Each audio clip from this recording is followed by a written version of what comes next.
Welcome to the Drum Cave. My name is Stan, and as the title suggests, 5 steps to playing the infamous Becoming by Pantera, so one of Vinnie Pauls' hallmark grooves.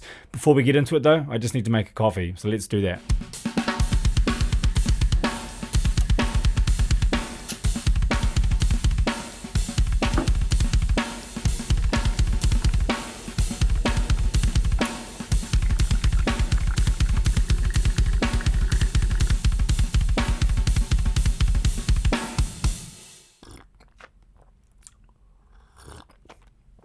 Alright, we're back.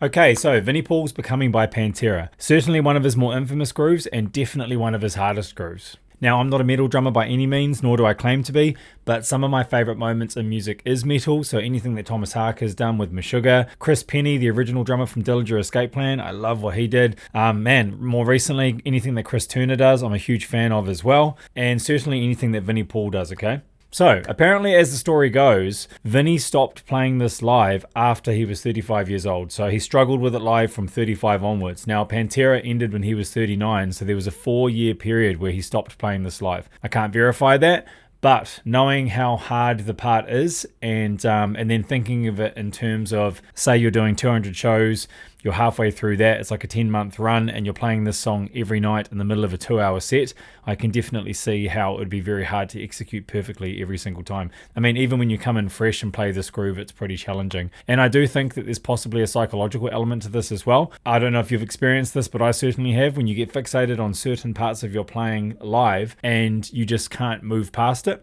and you have to kind of like break it down and build it back up to sort of move past not being able to do it. I've certainly experienced that, and with a part like this, it wouldn't surprise me if there was an element of that to what Vinnie was experiencing as well. So there are a few videos out there of people showing how to play this, and most of them aren't quite right. There's definitely some amazing attempts at it, but there's specific details that I'm going to share with you today that will show you how exactly he played it. Now, how do I know this? Basically just because I researched it. So there is some footage out there, minimal, but there is some footage out there, and there's also some interviews where he talks about it as well. So there is one really good cam shot from behind his feet, and if you slow it down, you can see that this is what he's doing. It's not really that hard when you break it down to its individual elements. It's putting it all together and bringing it up to tempo that makes it hard. And another thing just before we start is I'm not going to play along to the song. And the reason why is because I don't want this video to get a copyright strike. You already know the groove, you already know the song. What I want to teach you here is the core idea of the exercise itself, and I'm going to focus on the outro, so when he's playing it for that whole halftime feel in the outro. Let's get into it.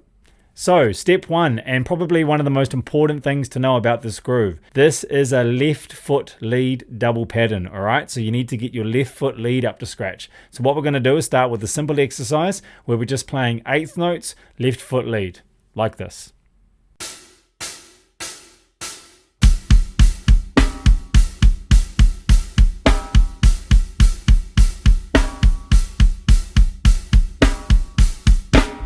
Alright, easy enough. Now for step 2, what we're going to do is we're going to add in our right foot, and this is going to create a 16th note left foot lead double pedal pattern. Let's do it.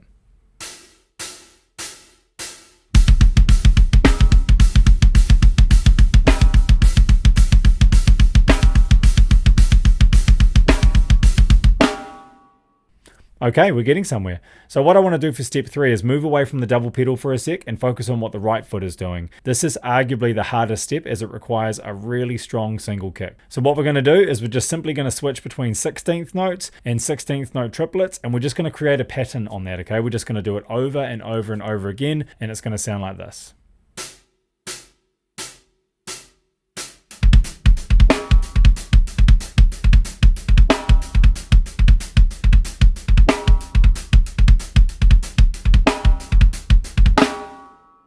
So for step 4, this is probably the detail that I see most drummers get wrong in the videos that I've seen, and it's simply this. Although it's a left foot lead groove, Vinnie's first downbeat is with the right foot. So if we're to isolate the right foot still as a single exercise, it is going to look like this.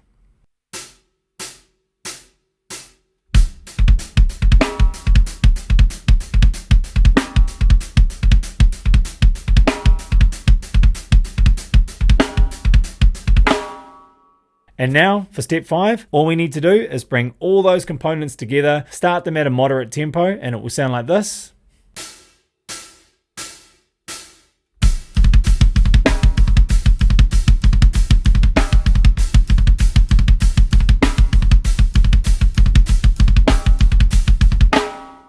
And when you're ready, you can take it up to this.